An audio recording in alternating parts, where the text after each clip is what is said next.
내가 매일 기쁘게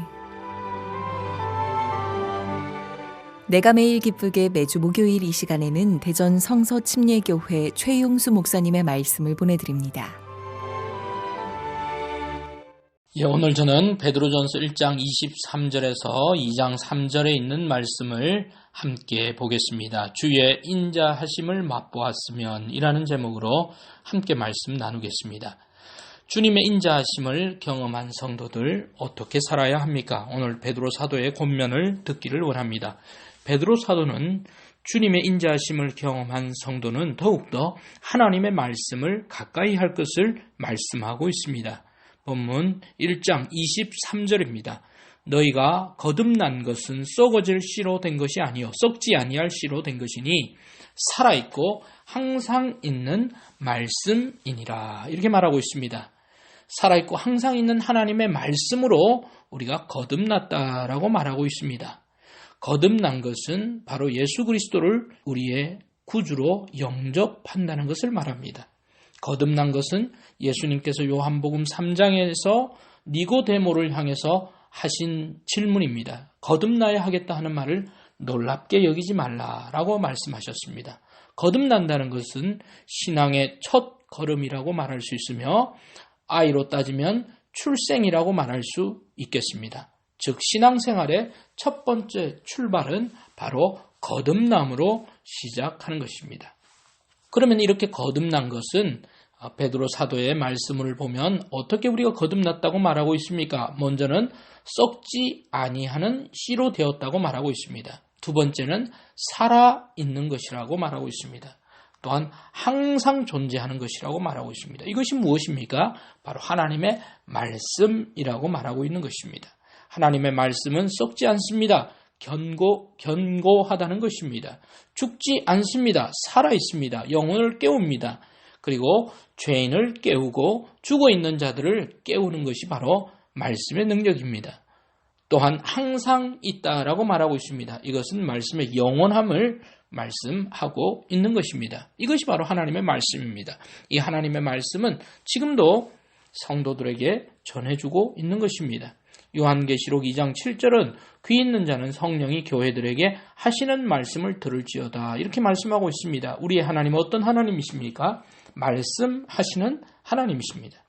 하나님의 말씀은 능력이 있습니다. 히브리서 4장 12절에서 하나님의 말씀은 살아있고 활력이 있어 좌우의 날선 어떤 검보다 예리하여 혼과 영과 및 관절과 골수를 찔러 쪼개기까지 하며 또 마음과 생각과 뜻을 판단한다고 말하고 있습니다. 성도는 말씀으로 거듭난 사람들입니다. 따라서 성도들의 삶은 말씀을 이루는 삶이 되어야 할 것을 말씀하고 있습니다. 바울 사도는 자신이 교회의 일꾼된 것은 다른 어떤 목적이나 목표가 아니라 하나님의 말씀을 이루기 위함이었다라고 말하고 있습니다. 즉 성도들을 도우며 성도들이 하나님의 말씀을 깨달으며 이해하며 그 말씀을 실천하는 그 일에 도움을 주는 자가 되는 것이 바로 바울의 일꾼됨이라고 말하고 있습니다. 그러하기에 오늘 이 시대를 살아가는 우리 성도들의 삶은 하나님의 말씀으로 거듭나고 하나님의 말씀으로 또한 생활하며 하나님의 말씀을 순종하는 그 삶이 지속적으로 나타나야 할 것입니다. 주님의 인자하심을 맛보셨습니까? 그렇다면 하나님의 말씀으로 여러분 계속 더욱더 말씀과 가까이 하시는 여러분들 되시기를 바랍니다. 두 번째로 베드로 사도는 주님의 인자하심을 경험한 성도들에게 무엇으로 권면하고 있습니까? 자신의 한계를 바로 바라볼 줄 알 것을 말씀하고 있습니다. 본문 1장 24절입니다. 그러므로 모든 육체는 풀과 같고 그 모든 영광은 풀의 꽃과 같으니 풀은 마르고 꽃은 떨어지되라고 말하고 있습니다. 여기서는 모든 육체가 나오고 모든 영광도 등장합니다. 모든 육체를 베드로 사도는 풀이라고 말했습니다. 그리고 모든 영광은 꽃과 같다라고 말하고 있습니다. 그리고 이 풀과 이 꽃은 마르고 떨어지는 그런 한계점을 가지고 있는 유한함을 베드로 사도는 말하고 있습니다. 물론 이 말씀은 이사야 40장에 나오는 말씀으로 베드로 사도가 다시 한번 하나님의 말씀, 영원한 하나님의 말씀 다음에 우리 인간의 육체와 인간의 영광이 제한되어 있다는 것을 대조시키는 그 그 말씀으로 사용하고 있습니다. 또한 베드로 사도는 영광 역시 한시적임을 말하고 있습니다. 모든 영광은 꽃과 같다라고 하는 말씀 속에서 베드로 사도가 하고 싶은 말은 무엇입니까? 꽃은 화려함을 피웁니다. 그리고 아름답습니다. 그러나 계속적인 영원하지는 않다는 것입니다. 일정 시점이 지나면 그 아름다운 꽃도 추하게 되고 결국은 낙엽이 되어서 떨어진다는 것입니다. 이것이 바로 영광의 속성이라고 말할 수 있습니다. 따라서 이 말씀으로 우리가 교훈받아야 될 내용은 무엇입니까? 젊은 사람들은 하나님께서 주신 달란트와 재능을 가지고 꽃과 같은 그런 꽃을 피우는 영광을 드러내는 일에 매진해야 할 것입니다. 하나님 나라를 위해서 영광스럽게 자신을 단련하며 영광을 드러낼 수 있는 그런 일들을 계속 해야만 합니다. 하지만 영광을 본 이후에는 그 영광을 계속 쥐고 있고 또 가지려고 하는 자세가 되어서는 안 된다는 것입니다. 영광을 세울 때도 있지만 영광을 내려놓을 때도 있다는 것입니다. 따라서 영광은 일정 시간이 지나면 물려주는 그런 시기를 잘 선택해야 합니다. 그것을 물려주지 않고 내어놓지 않으려고 계속 붙잡고 있을 때 그것은 보기도 좋지 않고 그 영광에 먹칠을 하는 그런 경우가 많습니다. 성도 여러분, 설 때와 물러날 때를 아는 것, 이것이 지혜인 것입니다. 오늘 베드로 사도는 우리의 육체와 우리의 영광이 한계를 가지고 있다는 것을 말하고 있습니다.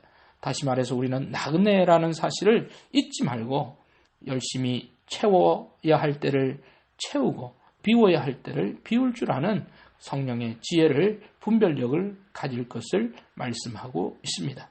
세 번째로 주님의 인자하심을 맛본 성도들은 어떻게 살아가야 합니까? 베드로 사도는 계속 성장해야 할 것을 말씀하고 있습니다. 베드로전서 2장 1절에서 2절은 우리에게 이렇게 말합니다. 모든 악독과 모든 기만과 외식과 시기와 모든 비방하는 말을 버리고 갓난 아기들같이 순전하고 신령한 젖을 사모하라고 말하고 있습니다. 즉 여기서 신령한 젖은 바로 하나님의 말씀인 것입니다. 육신적인 삶을 이제 그만 버리고 멈추고 이제 하나님의 말씀대로 살아갈 것을 다시 한번 가르치는 것입니다. 그러한 하나님의 말씀을 사모할 때 베드로 사도는 우리로 하여금 구원에 이르도록 잘한다고 말하고 있습니다. 구원의 시작은 이 땅에서 시작합니다. 그러나 구원의 완성은 바로 하나님 나라에 갈 때 이루어지는 것입니다. 온전한 완성을 이루기 위해서 우리는 계속 자라가야 될 것을 베드로 사도는 말씀하고 있습니다. 결론적으로 베드로 사도는 베드로전서 2장 3절에서 너희가 주의 인자하심을 맛보았으면 그리하라 라고 말하고 있습니다. 하나님의 위대함을 알고 하나님의 말씀이 영원한 것을 아는 성도, 자신의 유한함을 알고 있는 성도, 그리고 하나님의 말씀으로 계속 자라가야 할 것을 아는 성도들을 향해서 바로 베드로 사도의 권면이 이와 같습니다. 극동방송 애청자 여러분, 주님의 인자하심을 맛보셨습니까? 그렇다면 오늘 하나님의 말씀을 귀 기울여 드리며 하나님의 말씀을 더없이 귀한 말씀으로 사랑하며 또 친하게 여기며 또 그 말씀 속에 생활하며 그리고 우리의 육신의 한계를 잘 구별하며 계속 믿음의 행진을 다하시는 극동방송 애청자분들 다 되시기를 주님의 이름으로 소망드립니다.